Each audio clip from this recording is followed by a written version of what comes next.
Dear viewers, इसी topic को English में देखने के लिए देखिए दृष्टि आईएएस इंग्लिश यूट्यूब चैनल।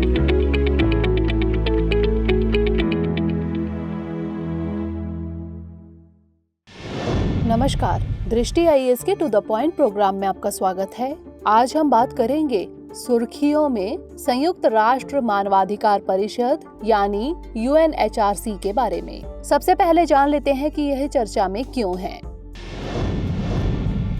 हाल ही में संयुक्त राष्ट्र महासभा ने यूक्रेन के बुचा में हत्याओं के बाद रूस को मानवाधिकार परिषद से निलंबित कर दिया है। गौरतलब है कि परिषद में रूस की वर्तमान सदस्यता दिसंबर 2023 में समाप्त होने वाली थी। अब जान लेते हैं UNHRC के बारे में। इसका पूरा नाम United Nations human rights council यानी संयुक्त राष्ट्र मानवाधिकार परिषद है। इसकी स्थापना 2006 में की गई थी। यह संयुक्त राष्ट्र प्रणाली के भीतर एक अंतर सरकारी निकाय है। इसका मकसद दुनिया भर में मानवाधिकारों को बढ़ावा देना और उनकी रक्षा करना है। गौरतलब है कि UNHRC ने मानवाधिकार पर पूर्व संयुक्त राष्ट्र आयोग यानी United Nations commission on human rights का स्थान लिया था।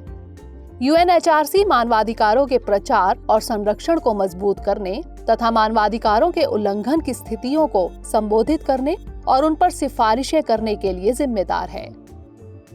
मानवाधिकार हेतु उच्चायुक्त का कार्यालय यानी office of the United Nations high commissioner for human rights यानी OHCHR मानवाधिकार परिषद के सचिवालय के रूप में काम करता है। OHCHR का मुख्यालय जिनेवा, स्विट्जरलैंड में स्थित है।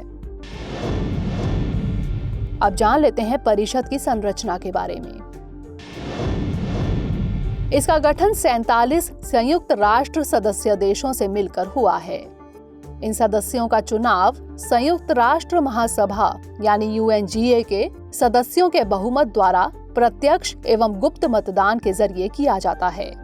परिषद की सदस्यता समान भौगोलिक वितरण पर आधारित है। इसकी सीटों का वितरण निम्नलिखित प्रकार से किया गया है।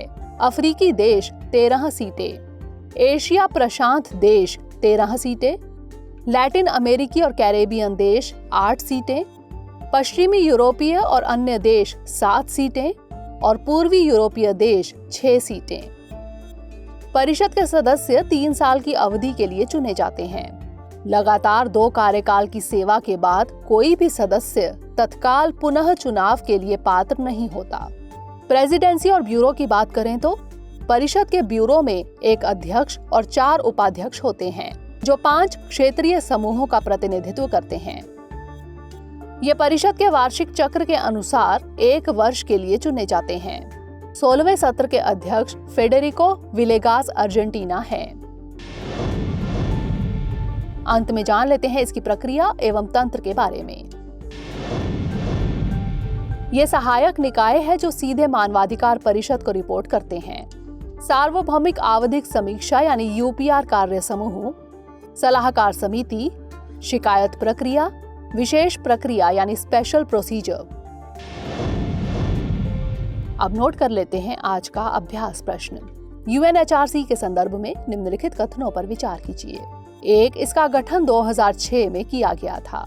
2. इस परिषद के ब्यूरो में एक अध्यक्ष और 4 उपाध्यक्ष होते हैं जो 5 क्षेत्रीय समूहों का प्रतिनिधित्व करते हैं। उपर्युक्त में से कौन सा यहाँ से कथन सही है या फिर है? केवल 1, केवल 2, 1 और 2 दोनों, या फिर ना तो 1 और ना ही 2? इसका उत्तर हमें कमेंट सेक्शन में जरूर भेजिएगा। अगले सेशन में किसी नए टॉपिक के साथ मिलेंगे। तब तक के लिए धन्यवाद।